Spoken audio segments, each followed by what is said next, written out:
Assalamualaikum warahmatullahi wabarakatuh. Perkenalkan, nama saya Sarah Yunik Vesya dengan NIM G00231176 dari kelompok B4 akan menjelaskan tentang sistem neuron dan arteri vena. Di sini saya akan menjelaskan pada slide 1 yaitu struktur dari neuron sendiri. Di sini terdiri dari dendrit, nukleus, soma, akson, myelin sheath, kemudian ada Schwann cell dan nerve ending. Secara umum, struktur neuron itu terbagi menjadi badan sel atau soma sebagai pusat pematik rangsang dan akson sebagai penyambung kabel dari badan sel menuju ke terminal, disalurkan ke neuron berikutnya atau disalurkan ke organ yang dituju. Untuk memahami lebih jauh tentang sistem saraf perifer, pentingnya untuk memahami terminologi di atas pada gambar tersebut. Jadi nukleus itu adalah kumpulan badan sel atau soma di sistem saraf pusat. Kemudian traktus itu kumpulan berkas-berkas akson pada sistem saraf pusat yang berakhir di nukleus atau ganglion. Ganglion sendiri itu artinya kumparan badan sel atau soma pada sistem saraf perifer. Untuk nervus itu kumpulan berkas-berkas akson di sistem saraf perifer yang bisa berakhir di ganglion atau di organ perifer atau menuju jalur bebas. Kemudian plexus itu anyaman nervus di perifer. Untuk slide kedua itu nervous system dibagi menjadi dua, yaitu central nervous system dari otak ke medulla spinalis atau spinal. Untuk yang kedua itu peripheral nervous system. Nah, bisa dilihat pada gambar yang warna pink itu adalah central nervous system. Untuk yang warna kuning itu peripheral nervous system. Untuk peripheral nervous system itu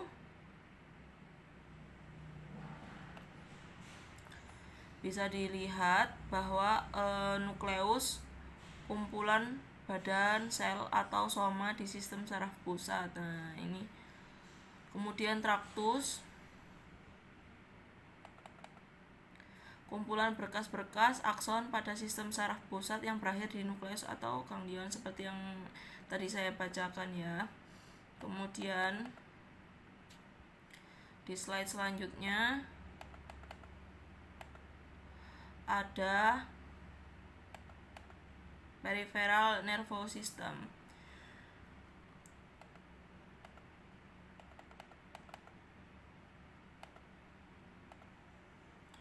Di sini sistem saraf efferent berarti mengalirkan sinyal perintah dari sistem pusat ke sistem saraf perifer.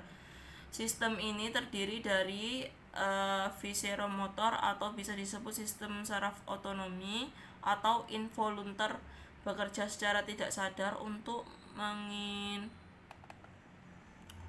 menginervasikan organ-organ dalam. Sistem ini terdiri dari simpatik dan parasimpatik. Simpatik memberi perintah fight or flight, sementara parasimpatis itu memberi perintah rest or digest. Sistem ini akan lebih jauh nanti dijelaskan pada blok berikutnya.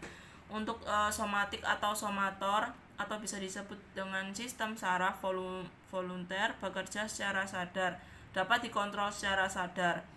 Contohnya bisa kita lihat pada nervi yang menginversi otot-otot anggota gerak atau sistem sensorik.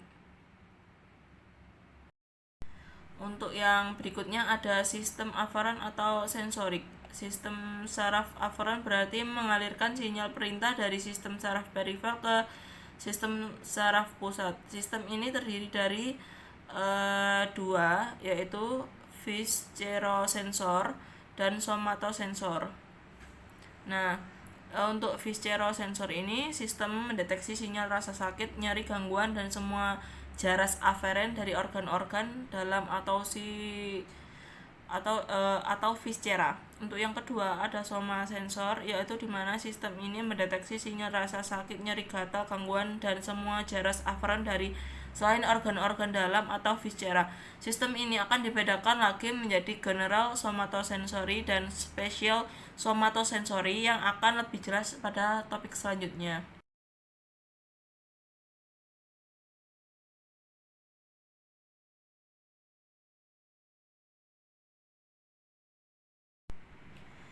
Di sini saya akan menjelaskan slide kedua tentang sistem arteri. Arteri diartikan sebagai pembuluh darah yang alirannya keluar atau menjauhi jantung. Hampir semua arteri mengalirkan darah kaya akan oksigen, kecuali arteri atau truncus pulmonalis dan arteri umbilikalis yang membawa daerah kaya karbon dioksida.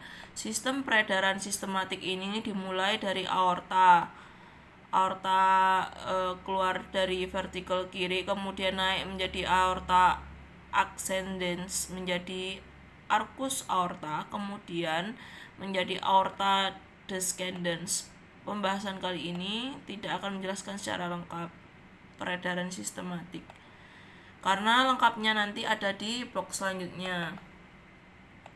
Untuk selanjutnya di sini ada aorta ascendens. Pada aorta ascendens akan muncul dua percabangan arteri, dextra dan sinistra, yang akan menjadi AA coronaria. Banyak AA coronaria yang pada akhirnya tidak beranastomosis dengan arteri yang lain. Arteri yang tidak beranastomosis ini disebut dengan N-arteri.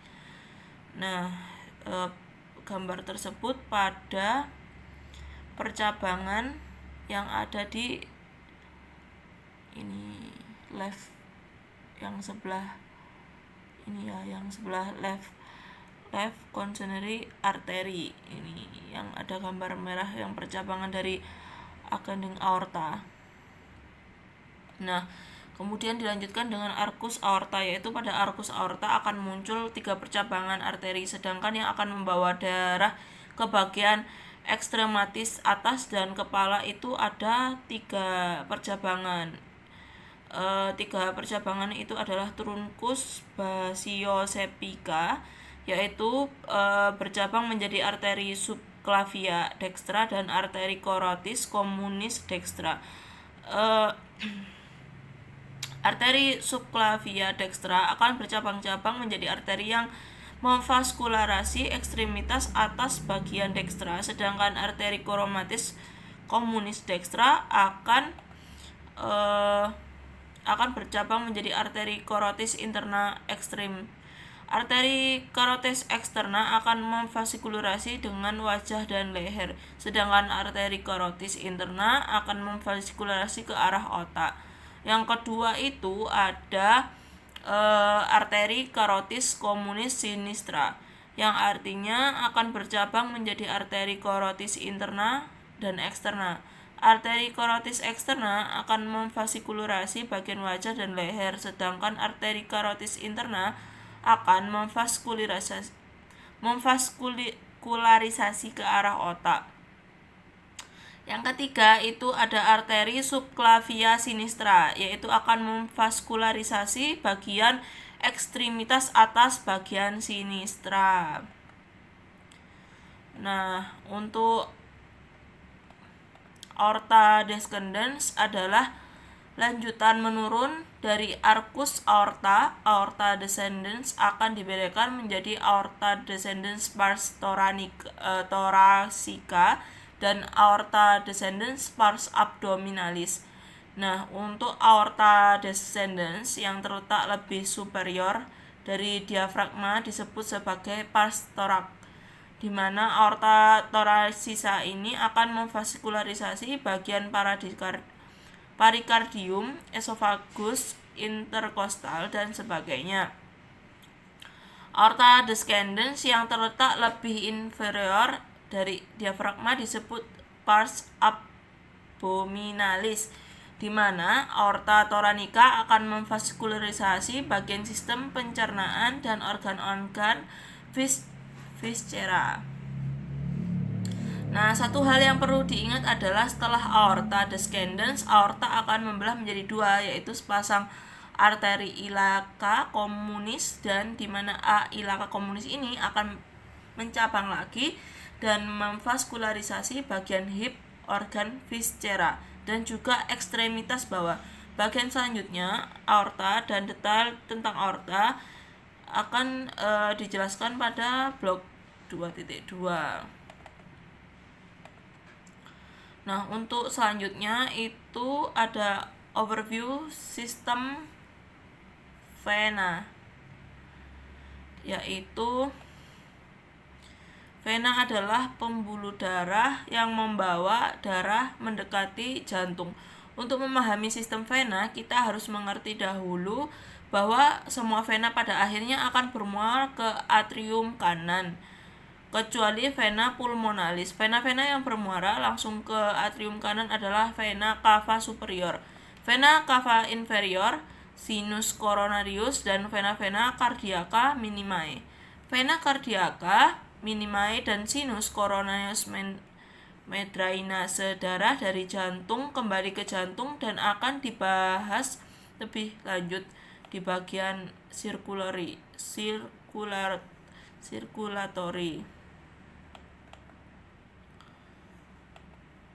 Nah, di sini ada vena cava superior. Vena cava superior itu adalah muara dari tiga besar, yaitu penggabungan dua vena besar, yaitu dua vena brachiocephalica atau innominate veins dan juga vena azygos. Untuk yang pertama ada sepasang vena brachiocephalica. Masing-masing vena adalah muara dari vena-vena besar yang berakhir untuk mendrainase darah skeleton terunci, kepala, otak, dan ekstremitas atas seperti yang terlihat pada gambar. Seperti itu gambarnya. Kemudian ada vena azygos, vena yang mendrainase dari vena interkostal kiri. Vena azygos ini akan